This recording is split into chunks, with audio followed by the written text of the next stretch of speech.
কোলাঘাট এলাকায় পাশবিক ঘটনা ঘটে গেছে, আপনারা এলেন এবং একাধিক নেতৃত্ব তারা রাজনৈতিক দল তারা ডেপুটেশন দিয়েছেন, একটা পাশবিক ঘটনা কি চোখে দেখছেন বিষয়টা? আহ, দেখুন, আমরা রাজ্য শিশু অধিকার সুরক্ষা ঘটনাটা তো অবশ্যই খুবই ন্যক্কারজনক এবং পাশবিক ঘটনা। আমাদের আমরা সর্বতোভাবে চাই যে এর তদন্ত হোক এবং যিনি অ্যাকিউজ যে এবং তার যদি আরো আরো অনেকে যদি একাধিক যদি ব্যক্তি এই ঘটনাটার সঙ্গে জড়িত থাকে তাহলে প্রত্যেকেরই তদন্ত হোক এবং যথাযোগ্য শাস্তি হোক। কারণ কোনো নাবালিকার উপরই এরকম ধরনের আম, অত্যাচার বা নির্যাতন আমরা তো মেনে নিতে পারি না এবং মানার কোনো প্রশ্নই ওঠে না। আর তার সাথে সাথেই আমাদের দেখার ভীষণ প্রয়োজন যে যার ওপর হয়েছে এই ঘটনাটা সেই মেয়েটি যেন ভালো থাকে এবং তার সুচিকিৎসা হয়।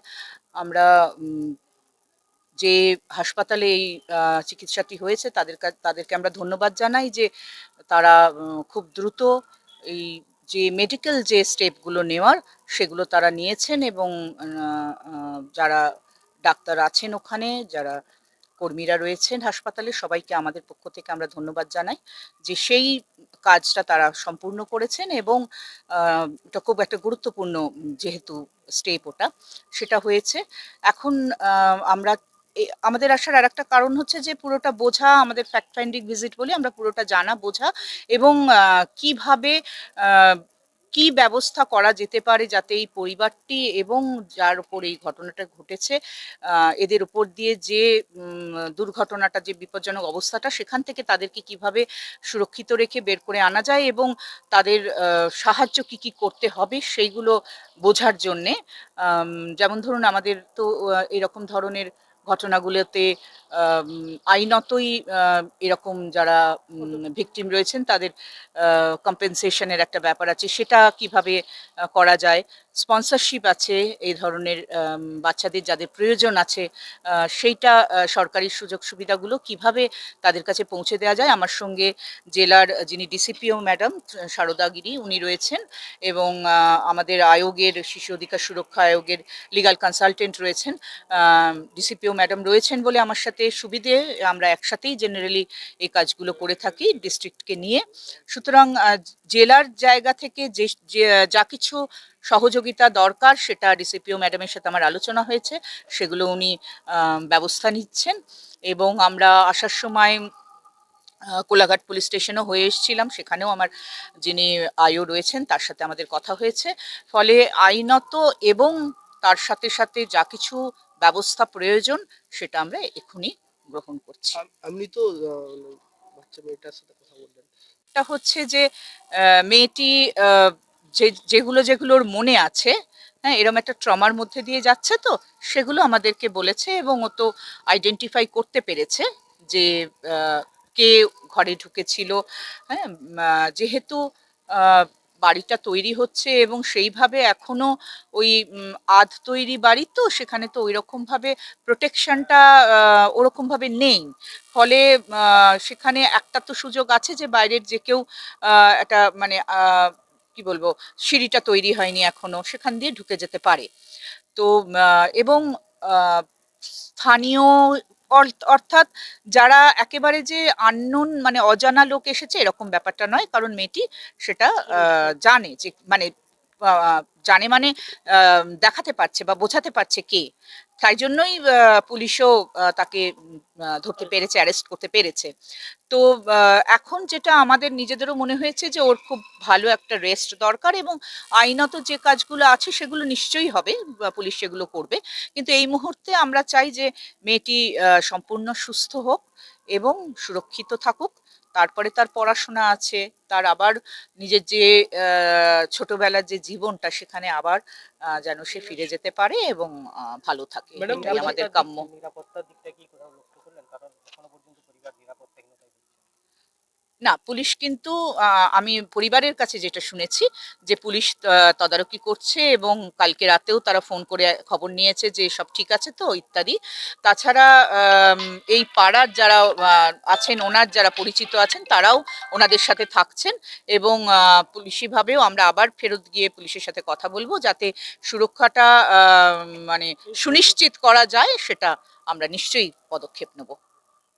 সে একজনের উপর কি এভাবে নির্যাতন করা কি বুঝছেন একজন কি সম্ভব? না এর সাথে আরো অনেকজন জড়িত থাকতে পারে?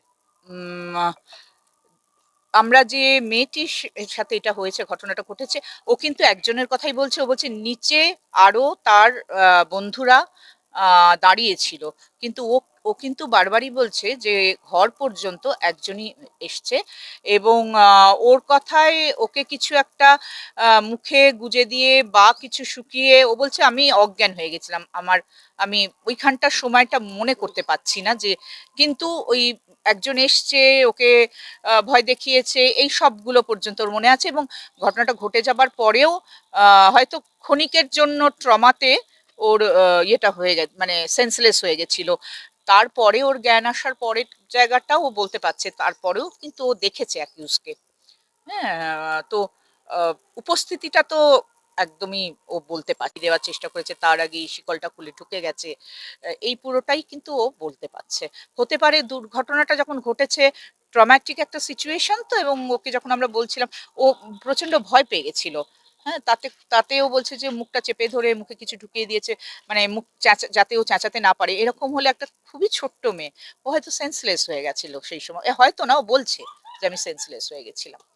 তো এই পুরো জিনিসটা বলছে আর কি, ও বলতে পারছে ও। হ্যাঁ, হ্যাঁ, ডেজিগনেশন হ্যাঁ, এটা কেটে দেবেন।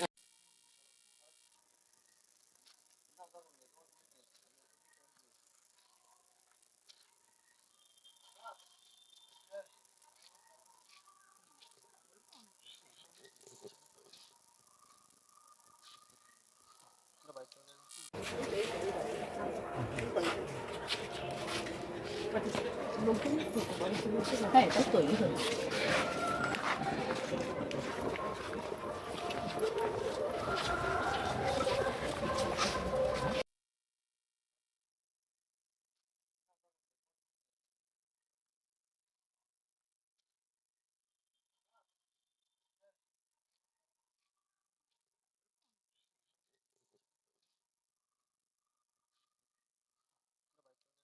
বলছি আজকে তো মহিলা শিশু কমিশনার এসেছে কি হ্যাঁ এসেছে। বললো? শিশু কমিশন এসেছে, এসে সব মেয়ের মুখ থেকে শুনলো। আমি যেটা ঘটনা করেছিল ওনাকে বললাম, উনি একটা আশ্বাস দিল যে ওনারা একটা ব্যবস্থা করে দেবে বলেছে। তো সেই হিসেবেতে একটু সাবধানতা থাকতে বলেছে। সব এসেছিল, এসে এই কথাই বলে গেল। ঘটনা সম্পর্কে কি কি জানতে চেয়েছিল আপনাদের কাছ থেকে? ঘটনা সম্পর্কে কী ঘটনা ঘটেছিল বুধবার দিনকে রাতে, সেই ঘটনা জানতে চেয়েছিল। তো যেই ঘটনা ঘটেছিল আমি সব ওনাদেরকে বললাম। ওনারা শুনে বললো আচ্ছা ঠিক আছে। মেয়ের সাথে কথা বললো, সব জিনিসটা বুঝতে পারলো কে এসেছিলো কে না এসেছিলো বা কে ছিল কারা কারা ছিল। কতজন প্রতিনিধি ধরে এসেছিলেন? ও ধরুন না 10-15 জন। এখনো কি আপনাদের নিরাপত্তাহীনতায় ভুগছেন? নিরাপত্তাহীনতায় আমাদের মেয়েকে ছাড়ার পর থেকে তো আমাদেরকে আপাতত এই এই দাদা একটু আমাদেরকে গার্ডে দিচ্ছে। ঠিক আছে, খুব ভালো লাগছে। নাহলে যেহেতু সিঁড়ি নেই, সিঁড়ি থেকেও একটা মানে গেট নেই বা খুব সমস্যা থাকার কোনো কারণে কেউ ঢুকে যেতে পারে অনায়াসে। তো সেই কারণে একটা আশ্বাস একটা দিয়েছে যে ওনারা করে দেবেন বলে বলেছেন। আজকে এই যে রাজ্য কমিশনার এলো, শিশু কমিশনার, হ্যাঁ, তাদের কথা থেকে কোনো আশ্বাস পেয়েছেন? হ্যাঁ পেয়েছি। ওনারা যে আশ্বাসটা দিয়েছেন আমি আশ্বাস পেয়েছি এবং নিশ্চিত যে ওনারা হয়তো আসবেন ও পাশে থাকবেন। তো আমি এটাই চাই, পাশে থাকুক বা যাতে আমাকে একটু হেল্প করে, বা এই যে জিনিসটা ঘটে গেছে যেন আর কোনোদিন না ঘটে, বা যেই কাজটা করেছে সে যেন শাস্তি পায়, বা তার সার্কেলরা যদি থাকে তারা যেন ধরা পড়ে। কি মনে করছেন এর সাথে কি একজন যুক্ত না আরো কেউ না, এর যুক্ত? সাথে একজন যুক্ত নেই, 4-5 জন যুক্ত আছে।